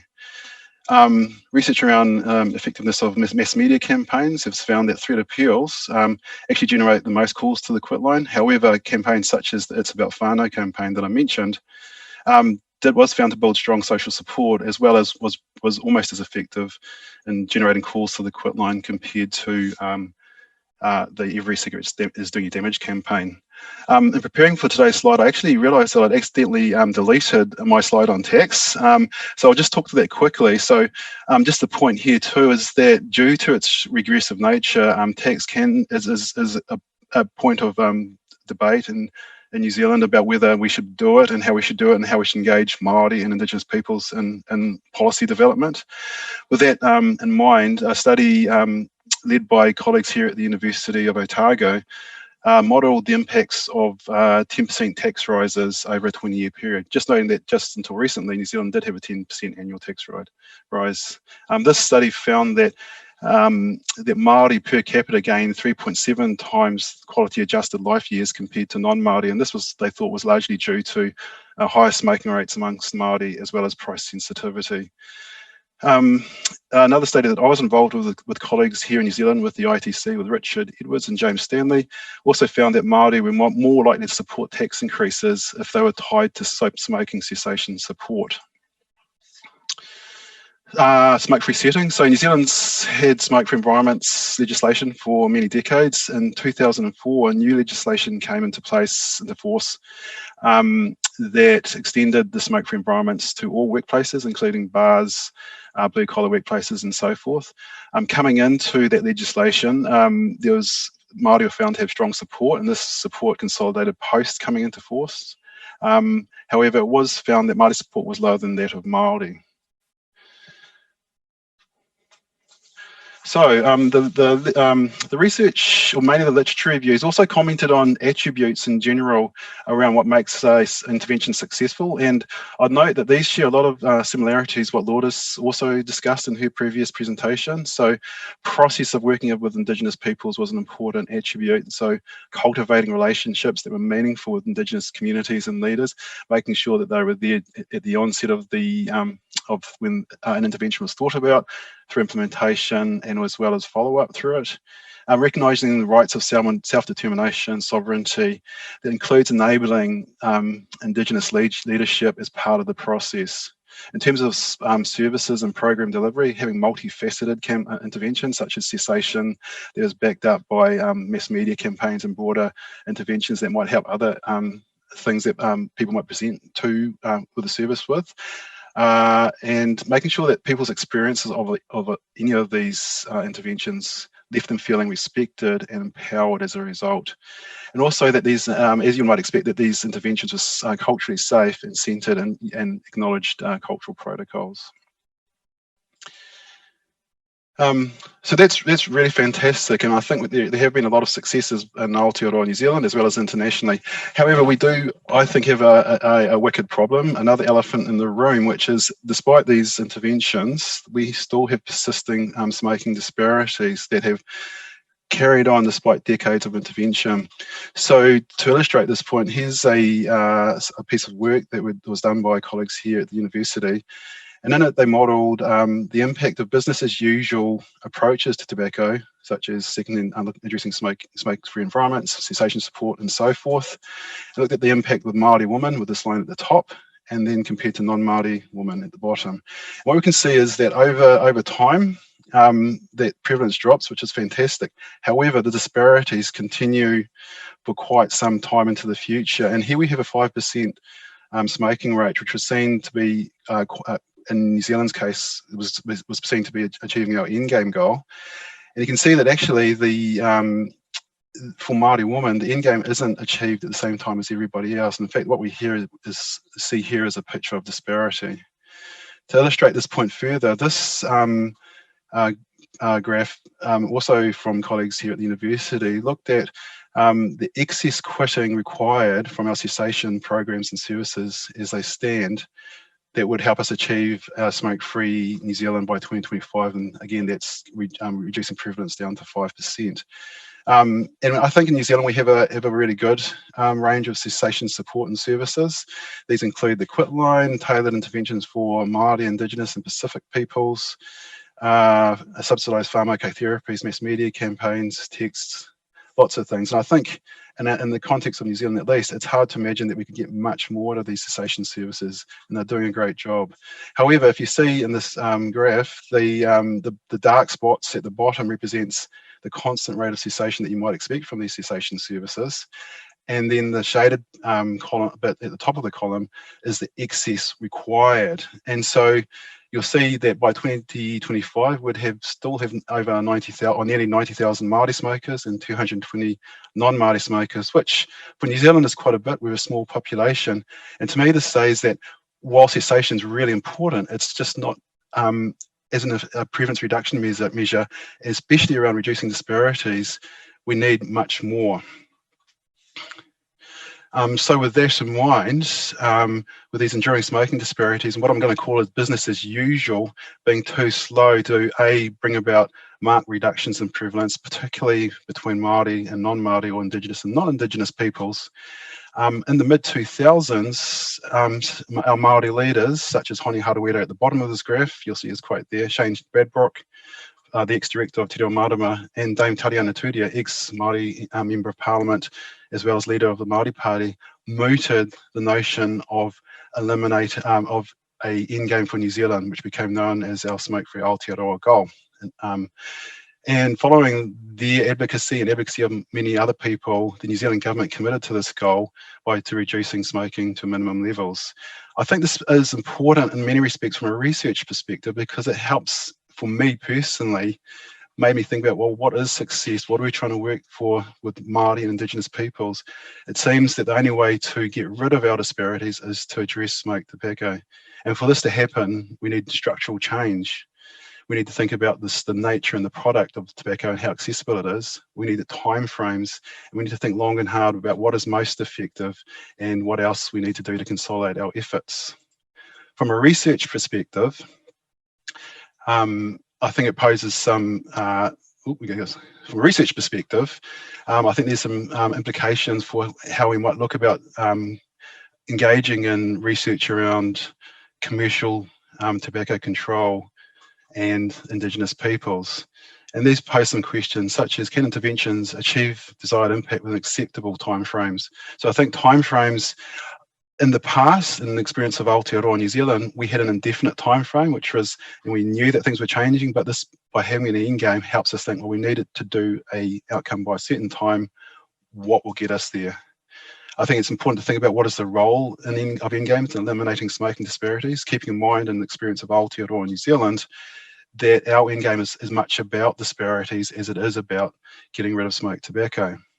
I think it's important to think about how effective business as usual strategies are for addressing smoking disparities. For example, rethinking the role of smoking cessation. I think tailored and targeted cessation programs are vitally important, but in terms of reducing smoking prevalence, there may be other interventions that play a much more prominent role. In some ways, it could be we could rethink smoking cessation as meeting the demand from people, Indigenous smokers, who are encouraged to quit through various interventions, such as reducing access to tobacco and need the support to do so. And keeping a note too, the research I mentioned earlier was that Māori who smoke were more likely to support tax increases if there was commensurate budget allocated and support allocated to support them to quit smoking. I think we also need to think about what success means from an Indigenous frame. So this underlines the importance of what other speakers have told about making sure that Indigenous and other priority groups are part of the discussion, that they help define what we mean by success, and in particular thinking beyond Western models. So I think we have a strong Western model in terms of commercial tobacco control research, which is focused on the harm that tobacco does to our body and our health. And I think this is vitally important, obviously. However, for Indigenous peoples, commercial tobacco products represent much more than this. It includes the social and the economic impacts of tobacco use. Also, addiction as a reminder of our experiences of colonisation that continues to this day. And finally, I'd like to the really important thing for me is creating space for Indigenous research. And with that note, I'd really like to discuss the Celebrating Indigenous Success in SRNT, because I think there's been some great progress made. I'd like to congratulate Patricia Nez Henderson on as being president-elect for SRNT. I think this underlines her leadership, not only in Indigenous, working with Indigenous peoples and smoking disparities, but leadership about the work that she'll be doing for the society as a whole. I'd also like to acknowledge how Indigenous representation has been worked into the fabric of SRNT Oceania, with representations from Australia by Michelle Bovill, Pacific El Shadan Tautolo, Heather Gifford for Māori, as well as Raglan Maddox. And finally, I'd like to acknowledge a critical mass of researchers that is forming and called the Indigenous Circle, that sits within and alongside SRNT. This is a work in progress, and I'm excited in the not so distant future that we'll be having some announcements around this space. So with that in mind, some concluding comments from me. I'd like to return to a quote by Tariana Turi, and I think it's a good follow-up to the proverb that I mentioned at the start. A person who moves a mountain can do it one stone at a time. Actually, I think this comes from Confucius, but she's owned it for this one. And I think this is important in terms of enabling and identifying the stones that we can move to achieve our goals and to achieve our successes. So from an Indigenous perspective, we need to commit to brave goals that eliminate disparities. We need to make sure our research is enabling, that helps inform those goals by consolidating what we know, and also those that will bring about structural change in tobacco supply, because I think that's an important element for thinking about disparities. We need to make space for Indigenous voices, how those goals are framed, making sure research is relevant, again, by engaging Indigenous peoples, as well as celebrating success. Finally, I'd like to acknowledge my colleagues in the Indigenous Circle for the support that they provided me for this presentation, in particular Raglan, Patricia and Michelle. And thank you. Here's the list of references, and I'm sure you'll be able to access them post this presentation. Kia ora. Thank you. Thank you, Andrew. That was a wonderful talk, and thank you for informing us and educating us on a lot of the issues related to tobacco use in Indigenous populations and interventions. So we thank you for that. What a wonderful talk. I would like to now invite all the speakers back to the screen, so we can have you address some of the questions that have been raised by the audience. And for the audience, there's still an opportunity. So if you have additional questions, please post them on the chat, and we will get going. And Erin, would it be possible for you to ask the first question? Toggling back and forth here. Absolutely, happy to. There was an early question that was posted, really for all the speakers. So speakers presented some wonderful examples of community partnerships. I'm interested in their thoughts on opportunities for creating or supporting pathways for partners for careers in tobacco control research to build our next generation of researchers who can further propel equity-appropriate research, intervention, and policy. Would any of the speakers like to take that one first? I think it was directed to all speakers, so Lourdes, go ahead. Yeah, I think that, one mechanism certainly is the Tobacco Centers for Regulatory Sciences, which have very strong training components. And I think that as a result of the training that's being done in that mechanism, we've also been able to exchange trainees across the different programs and also recruit trainees from different programs that have really benefited from the variety of instruction that's provided in each one of the programs based on the part of the country or the populations or the issues that they focus on. And so I think that that's certainly one mechanism that people can take advantage of. And in addition to that, through the NCI, there are multiple, sort of both at the graduate level, but still, pre-doc level, as well as in California through TRDRP, where people could obtain some kind of grant or as a supplement to an existing grant to add a training component to address the issues that they're particularly interested in. Thank you, Lourdes. Any of the other speakers want to address this? Yeah, this is Valerie. I can add something. At University of California at San Francisco, there's a fellowship program through the Center for Tobacco Control Research and Education. Dr. Pam Ling is our new director. So sometimes individuals know right off the top because they've been inspired. Maybe as a youth, they were involved in an advocacy group, and this was something that they have been extremely interested in for quite a while. There's nothing about me that is conventional. I just didn't start off wanting to go into tobacco. I just ended up here because I had an opportunity to look at some tobacco documents, and that just shifted my career trajectory. But there are programs that are established that help to support the development of career, especially in academia. Thank you, Valerie. If there are no other comments on that, maybe we can move on to the next question. I think I'm going to ask you, Valerie and Lourdes, about coalition building. There are a lot of people who are very interested in doing the kind of community-based participatory research that you all have spoken about. How do you go about this? Where do they start? It just seems like a extremely, it looks like an enormous process, and it requires a lot of commitment, of course. But what are your thoughts about where they might start? Valerie, would you like to take that first?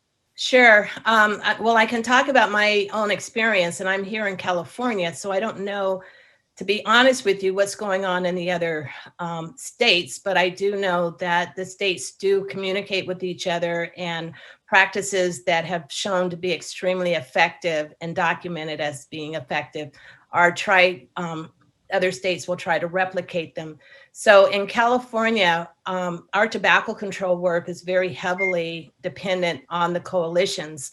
And so our local lead agencies, which are generally tied to county public health departments, we have 3 that are not, that are standalone, but they have coalitions. And what I can say is that there needs to be an acceptance of anyone who wants to come and participate, because very often members of a coalition have been together for a number of years, and they can sometimes be cliquish. I'm going to just tell the truth about it, because as there's more and more information and education going out into communities that are disadvantaged by tobacco, of course, individuals want to get involved.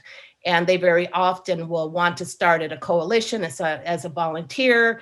You can go, you can get more education and participate in that way. but very often what's on the agenda of these larger coalitions might not be addressing the various issues that are affecting some of the communities that are dealing with a total different reality in terms of the types of products that are being dumped in those communities, as well as the influence of the tobacco industry in those communities. And so as we are trying to move more towards equity, we all need to be accepting of the differences and find ways to be able to accommodate folks who might be kind of nervous about it because they don't have a lot of experience and they might not necessarily know others who are part of the coalition, but they have a good heart and want to get involved. But there are, you know, at least networks that are established. Thank you. Thank you. Thank you, Valerie. I just want to add to that in addition to potentially going through established coalitions, is really looking for community champions. A lot of this work is really at the local level. And so wherever you're at, that's where you need to look for those tobacco champions, where they're at, whether it's research, practice, cessation, clinicians, or others, and then tie yourself to someone that really believes in you and that you can believe in them in a real mentoring process, you know, for the beginning of your career. Because, you know, as Valerie says, there are different coalitions with different goals and different objectives. So you need to find that right fit and really find that with an individual who's already been working in tobacco that can really help to guide your own career goals. And can I just add something? I want to just quickly piggyback on what Lourdes said. Excellent. There are voluntaries are all over. So American Heart Association, American Lung Association, American Cancer Society, they're pretty well tapped in to what's happening locally. So they might be able to help direct individuals, you know, make those connections. Mm-hmm. Thank you. Thank you. Go ahead, Erin. There was a good question for really, this could be answered by any of the speakers. So I wonder how you see the 4th or 5th generation health disparities research balance the need for micro-targeting, tailoring for individuals versus reach and sustainability of prevention and treatment. I'll start there, since I mentioned the sort of generations of health disparities research. And I think clearly there is not one size fits all. Even if you are working within the standard context of interventions designed for the majority population, there's great diversity there as well. And I think that's one of the reasons that in our work, we've used the term culturally specific interventions, because it recognizes that although you may have developed an intervention with a specific population in mind, that it would not necessarily apply to all members of that group because of the within group heterogeneity that exists. And in some of our work, for instance, we found that level of acculturation is related to one's outcomes after exposure or experiencing a culturally specific or even a standard intervention. And that's just one individual difference variable as an example, that there's so much variation within groups. But I think it's important that, you know, as you move from a standard intervention to one that is targeted for a group, to one that is individually tailored, that we always have the end game in mind, which is sustainability, population uptake, and having those options for individuals to decide which interventions they might want to try. And we know for smokers or for individuals who smoke and wish to quit, that it requires multiple attempts. So it might require multiple intervention approaches to find one that does resonate well with individuals. So we never want to lose that individual difference framing, even in the context of interventions that are culturally specific and community competent. Thank you.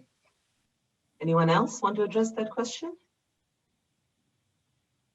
Okay, we'll keep moving on then. So Andrew, I have a specific question for you, which is, are there other forms of tobacco that people within the Maori population use with some frequency, either other typical forms of tobacco like cigars and ends, or novel forms not widely used by other groups?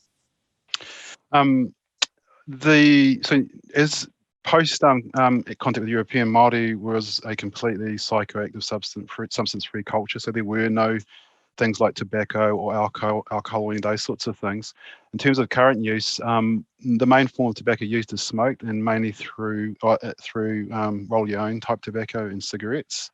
Obviously, there aren't in New Zealand, there isn't a wide variety of tobacco products. So it's mainly smoked tobacco and electronic cigarettes, and then some heat not burn type products as well. There's research has suggested that the Māori are more likely to try something like an electronic cigarette, but much less likely to actually use it in terms of current only exclusive use or dual use or something like that. I think the point here is that mainly use smoked tobacco. Māori use is about double of the main population of this sort of tobacco product. And I also note that we had a bit of a free market of electronic cigarettes here for a while, and they're just coming under regulation now. And there's quite concerted effort by a lot of the industry to target Māori Indigenous peoples in that process. So there has been efforts targeting, which we've wrote about in the past in the Indigenous circle. Yeah. Thank you. Thank you. Go ahead. Sorry, Erin. There was another question about how governments and academic institutions may be more involved in promoting Indigenous self-governance and sovereignty. It'd be good to have Patricia here as well, because she'd have some great input as well. I think this is a lot of this is to do with the relationship between the governments and academic institutions as well, and sometimes it's got to do with agreements that happen over time. In our experience in New Zealand, we have a single treaty that many Māori tribes signed up to, which gave right of governance but not sovereignty. Obviously, but similar to lots of other Indigenous peoples, that treaty was ignored for quite a few years, but in the last 40 or so years, it's become more part of the fabric of our society. I think the main thing is, and it builds on some of the previous questions, is it's important to recognise obligations to Indigenous peoples. If there isn't a treaty, then look at the UN Declaration on the Rights of Indigenous Peoples about forming relationships and coalitions. As a Māori researcher, I don't represent the interests or Māori people per se. I have to go back to my people all the time. And so I think the big thing here, and I think this is what the point that it's getting to, this question's getting to, is ensuring that when we're thinking about policies, services and programs, that these policies, services and programs are done with Indigenous or any people priority groups, not done with them, not on them, so that they're part of the discourse. So here in New Zealand, we have Māori representation in Parliament. We have most of the universities and other tertiary institutions have representation. I wouldn't say it's perfect, but there are funding streams as well. I hope that helps. Thank you. Yes. Let's see. We have time for maybe one or two more questions, and then we'll move on to the next stage of the session. This one is, sorry, I had a question here, but it moved on. A comment is, this says this is for Dr. Webb Hooper, but really anybody. Can you comment on national, international data sets and the need for including items like daily experiences of race on racism? When I think about Generation 4 research, these items seem essential, but I can't think of one major survey that includes them. That's a really great comment. And as I think about national and international data sets, I agree, I'm not familiar with those assessments that have items asking about discrimination experiences. Most of the literature that I'm familiar with in the area of tobacco use uses measures such as the daily hassles and daily experiences of discrimination and the racial-ethnic, the general education, or general discrimination scale. Those are the kinds of measures that I've incorporated into my own projects, and but that's been in the context generally of individuals who are seeking help with cessation and are thus, being seen in a laboratory-based or clinical setting. But I think that these measures are important. There are a few items in recent surveys that I've seen by the Kaiser Family Foundation, for instance, asking about experiences within healthcare. So they're not items that are designed for, to assess tobacco smoking, but are general items that can be incorporated. And my hunch would be that we'll see more of these measures incorporated as we go forward. I mean, I think that, there's a large body of robust evidence that racial discrimination adversely impacts health. But only recently, I think, have we really, because of the national discourse and the change, have we seen more emphasis on assessing this and incorporating it into the context of research. And in addition, I would say to the individual level measures of what we could describe as perceived discrimination, but that's just as important as other forms of discrimination, is the upstream levels of discrimination. So the assessment of structural racism, for instance, which I'm sure has a significant impact, but you don't see that measured as much. But certainly in national databases and data sets, you might be able to identify measures of structural racism that can be incorporated into one's research. And I will also just refer you to the Phoenix Toolkit, which is a collection of measures. And there are discrimination measures there. Again, they're individual level, but these are established measures that can be incorporated into your research. And I suggest that you consider looking at the Phoenix Toolkit. Thanks. I'd just add to that, I just think it's a vital question to put into our service. I think it's something that underlines a lot of our disparities, so measuring it and getting a handle on it's really important. I know colleagues here have looked at people who experience racism are much more likely to experience other forms of discrimination, and our own research suggests that people who experience racism are more likely to be discriminated against because they're a smoker. And if I might add, I don't know the specific database. I've just heard researchers in law enforcement talk about some of these measures. So maybe just do a little investigation to see what else is out there, maybe outside of public health. Also, to add to that is the consideration at a global level of the context, because each one of our countries may be really, really different, and some discriminatory practices really border on genocide sometimes. And so we need to understand what is the level of complexity of those discriminatory practices in each country and how they permeate every area of life, not just tobacco use. Thank you all. I have a feeling that on that note, we may have to end this discussion, even though we have some really interesting questions.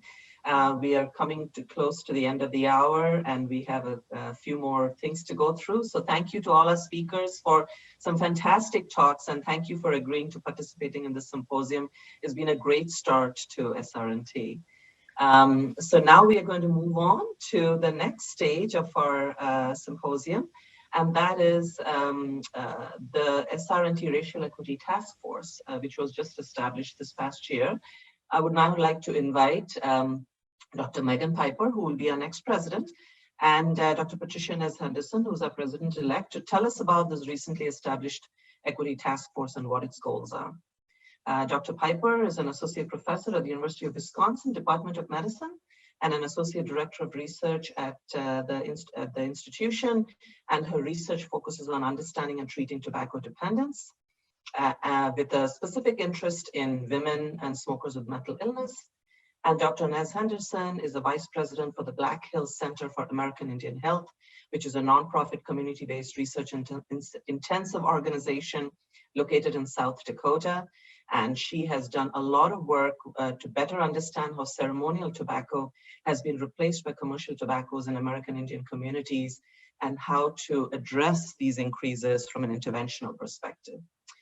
Thank you both. And if we could go ahead and move on to this next section.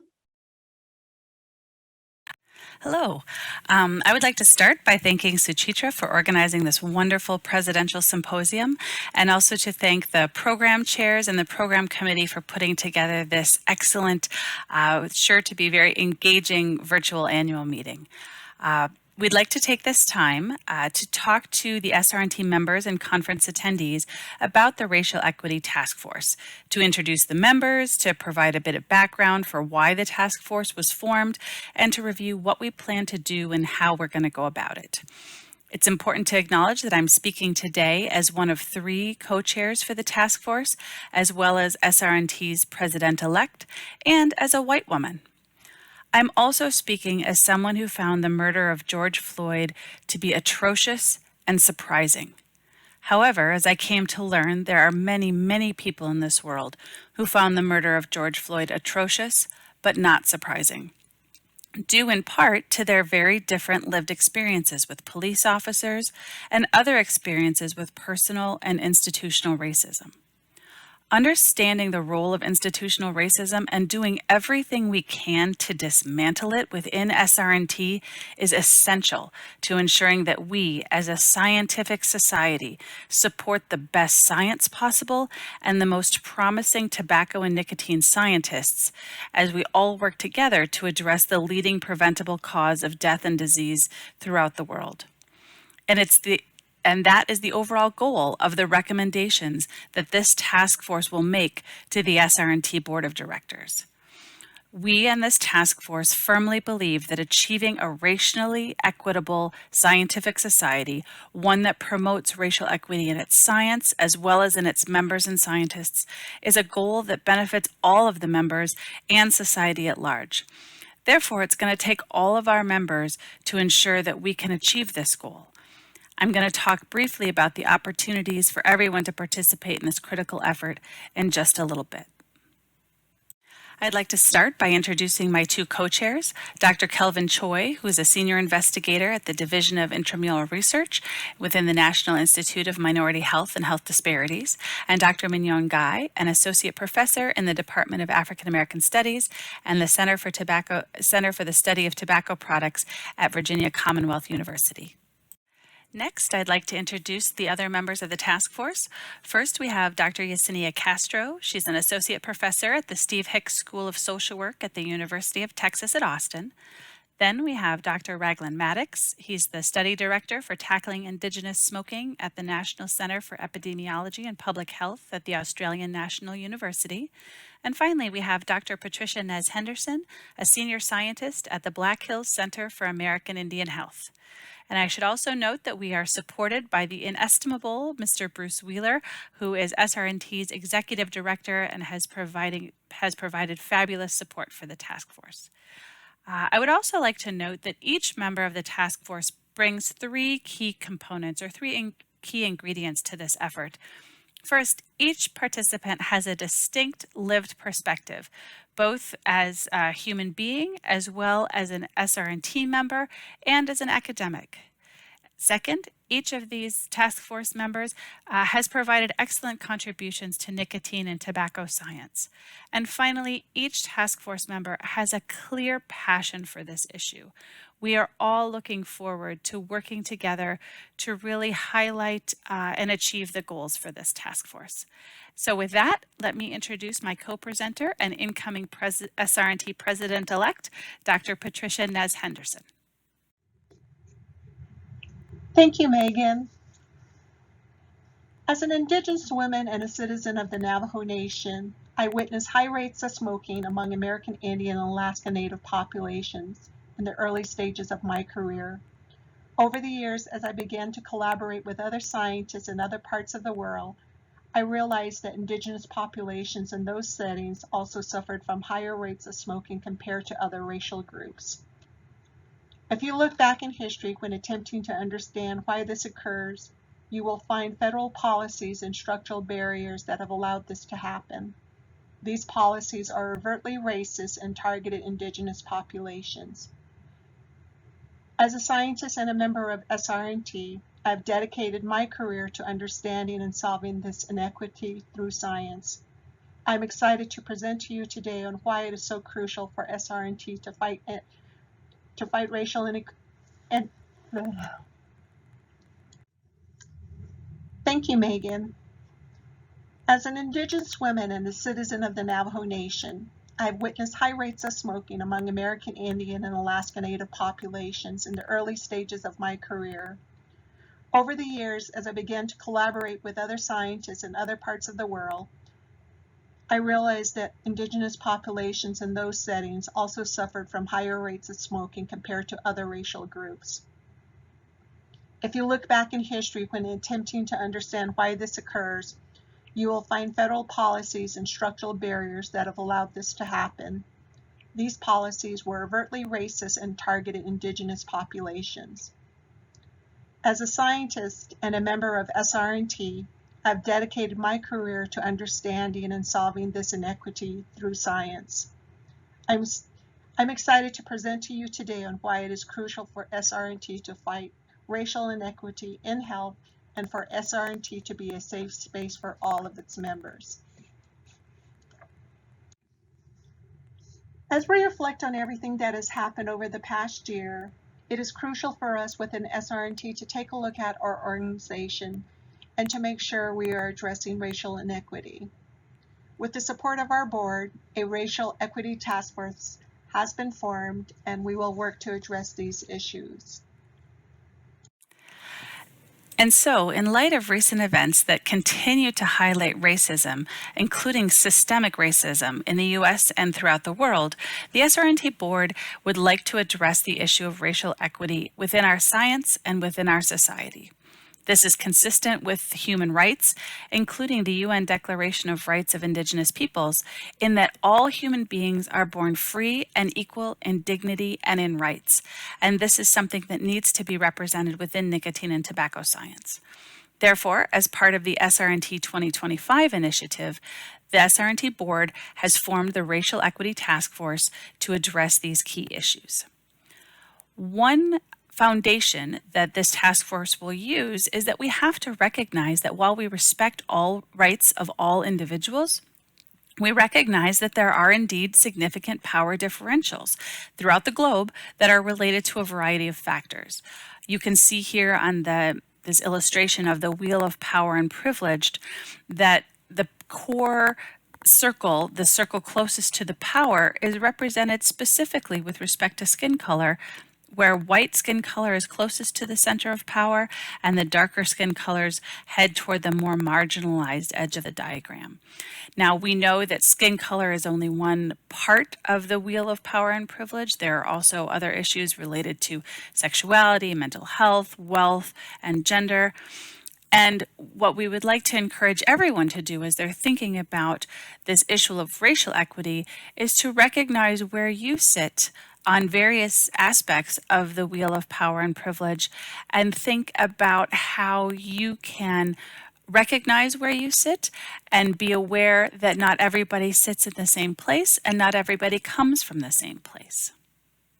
So one key component to addressing racial equity throughout our society is for each one of us to recognize where we sit with respect to power and privilege. So in this diagram, this is a very interesting way to think about power and privilege, where we can see that the closer you are to the center on the diagram is the closer you are to power, and the further you move out, you see people becoming more and more marginalized.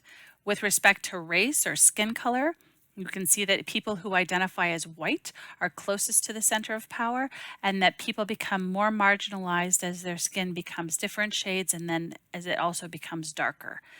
Now, while this wheel clearly identifies other issues that are related to privilege and power, such as sexuality, mental health, gender, wealth, one of the key things that you see, and that you see first when you meet somebody, is their skin color.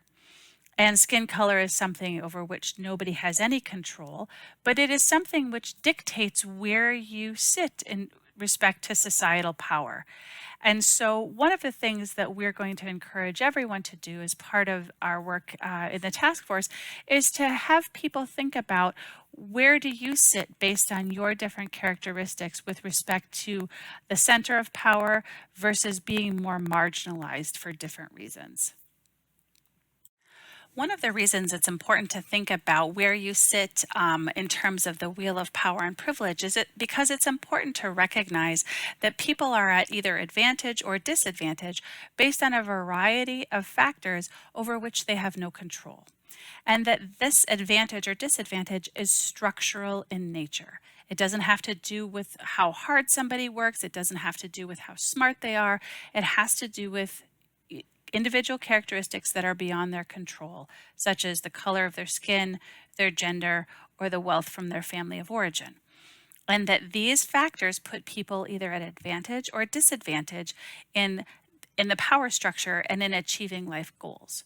So for example, while somebody may have a family like mine where other people went to college and other people have advanced degrees, and so I grew up understanding how that worked, other families where somebody is the first to go to college or the first to go on to graduate school don't have those same advantages. So being successful in even identifying grad school as feasible, in identifying where to go and how to get into grad school, as well as being able to have the support for completing graduate school.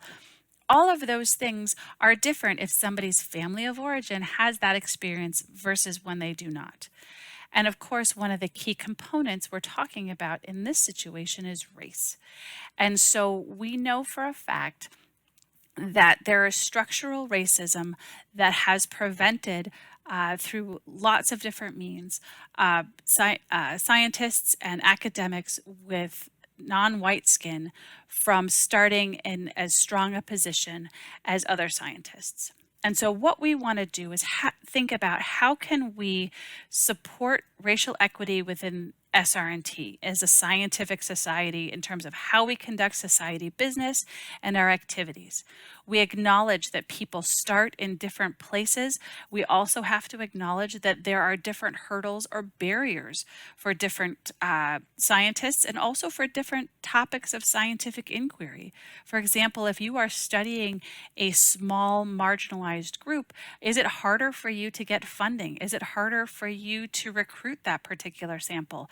And how does that impact the racial equity of our nicotine and tobacco science? So we need to think about how can we promote racial equity in the scientific questions we're asking, in the research methods we're using, including who we're studying, how are we interpreting our findings, and how are we going to disseminate our findings? Our research in nicotine and tobacco our studies being funded with an eye to racial equity in terms of the populations being studied. And how are we as a society providing the necessary tools so that everyone interested in nicotine and tobacco research can succeed regardless of where they start relative to that finish line? And so recognizing positions of power, recognizing different starting points, recognizing different barriers to success are all important components of this so that we can proactively, in an anti-racially discriminatory way, try to support racial equity in our science and among our scientists.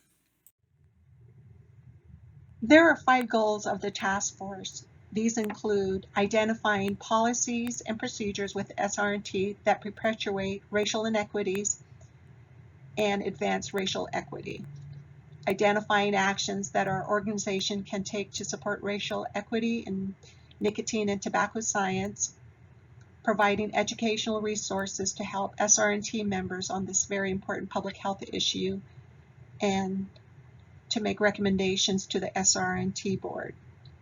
While the focus of this task force is on racial equity, we expect that the recommendations will likely apply to other marginalized groups and population. It is important for racial equity to be addressed throughout SRNT, not confined to an individual, network, or subgroup. In addressing the goals of the task force, we will be conducting an environmental scan. This includes reviewing SRNT's organizational structure and policies. We will be conducting key informant interviews with SRNT members to better understand how racial inequity is addressed within SRNT.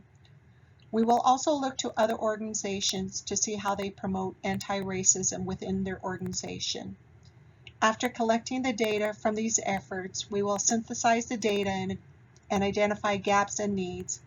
We have already started the SRNT policy and procedure review. So as we synthesize all of the information that Patricia just talked about, we will then provide a summary of findings and recommendations to the members. We want to hear from SRNT members about what we found, what we will possibly be recommending to the board, and we'll be soliciting feedback. We haven't identified yet the mechanism for that feedback, but that we want to be perfectly clear that we are trying to make this process as transparent and as participatory as we can. And we look forward to hearing lots of different comments and suggestions and critiques from various members during this process.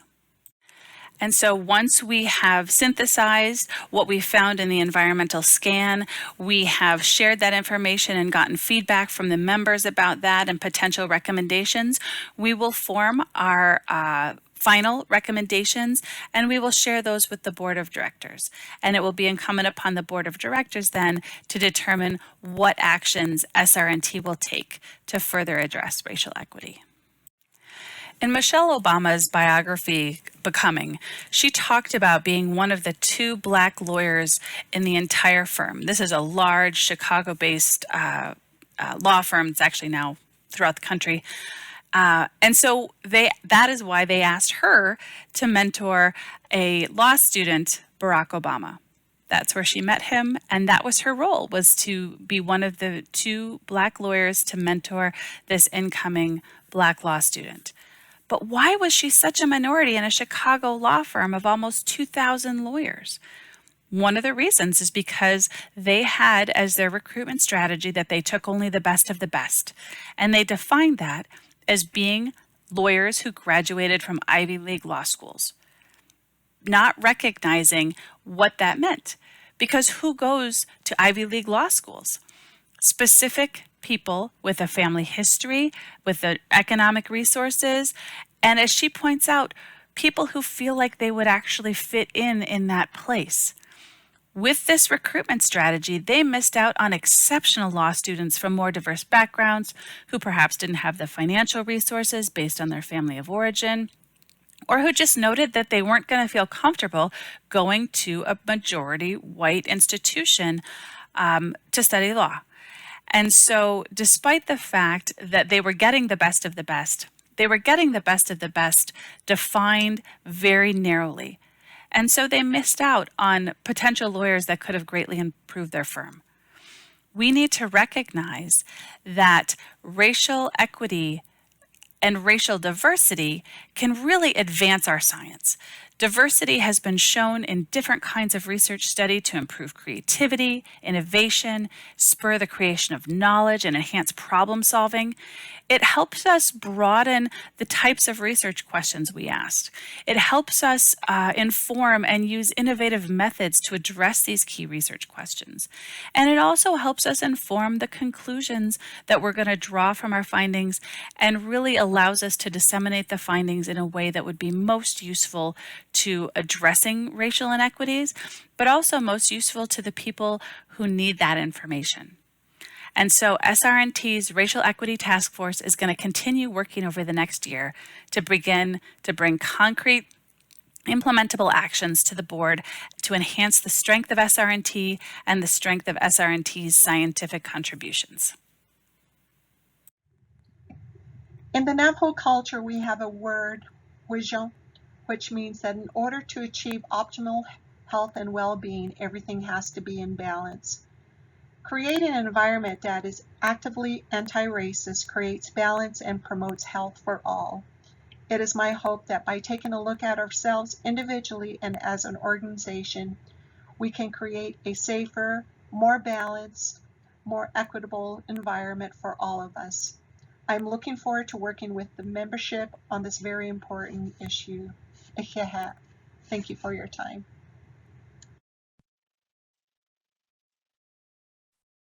Thank you, Dr. Piper and Dr. Ness Henderson, for that very informative presentation on SRNT's Racial Equity Task Force. We are all really looking forward to seeing this work moving forward. I hope the audience, all the audience members enjoyed the symposium as much as I did. I learned so much from our speakers. And I'm sure the rest of the SRNT conference, which will take place starting tomorrow, is going to be as rich. So we will now move on to the opening network event. You are all at virtual tables. I have been told to tell you to please grab some handy snacks, a favorite beverage, and stick around to network with your fellow colleagues. You can choose to stay at the tables that you've been assigned to, or you can choose to jump from one table to another and continue to visit with other colleagues. I think you can look for the jump to another table button at the bottom of your screen. If you have any issues, please click on the need help button on the bottom right-hand side of your screen. Hopefully you all enjoyed this opening session of SRNT and will enjoy the rest of the interactive networking session as well. And I look forward to seeing you at other sessions over the next few days. Thank you, everyone.